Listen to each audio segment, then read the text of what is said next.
Hello মিষ্টি বন্ধুরা, আমি মামুনি অনেক দিন পর আবার একটা ভিডিও নিয়ে চলে আসি।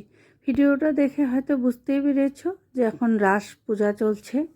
তো আমাদের বাড়ির সামনেই রাস পুজো হচ্ছে, অনেক দিন থেকে শুরু হয়েছে। আমি যাইনি, আজকেই ফার্স্ট আসলাম। তো ভাবলাম তোমাদের সঙ্গে শেয়ার করি, একটু ভিডিও করে নিয়ে যাই। তার জন্যই প্রচণ্ড ভিড়, যে মানুষের ফাঁকে ফাঁকে যেতটুকু পারছি তা একটু ভিডিও করছি। খুব সুন্দর হয় এখন আমাদের এখানে রাস পূজাটা।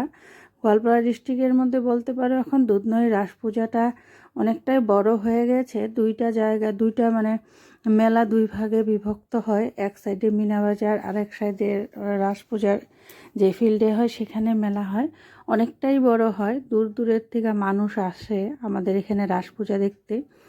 তো বলে না বাড়ির সামনে, তবুও যাওয়া হয় না, সেটাই হয়েছে আমাদের অবস্থা। আগে যখন আমাদের এখানে ছোট করে রাস পূজা হতো তখন আমরা দূরে দূরে রাস পূজা দেখতে যেতাম। এখন বাড়ির সামনেই হচ্ছে, কিন্তু এখন যাওয়ার সময় হয়ে ওঠে না।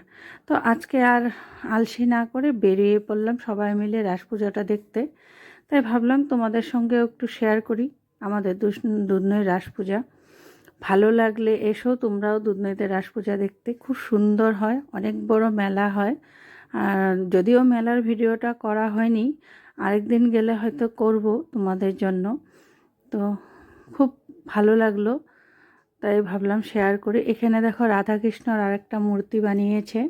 এখানে গরবা ডান্স হয় প্রত্যেক দিনই, খুব সুন্দর করে নাচে। আজকে আমরা পাইনি, সম্ভবত 8টা সাড়ে 8টার দিকে হয়। আমরা একটু তাড়াতাড়ি আসি, কারণ মেয়ের এক্সাম আছে সামনে, তাড়াতাড়ি চলে যাব। তার জন্য ডান্সটা ভিডিও করতে পারলাম না, প্লাস দেখতেও পেলাম না এবার।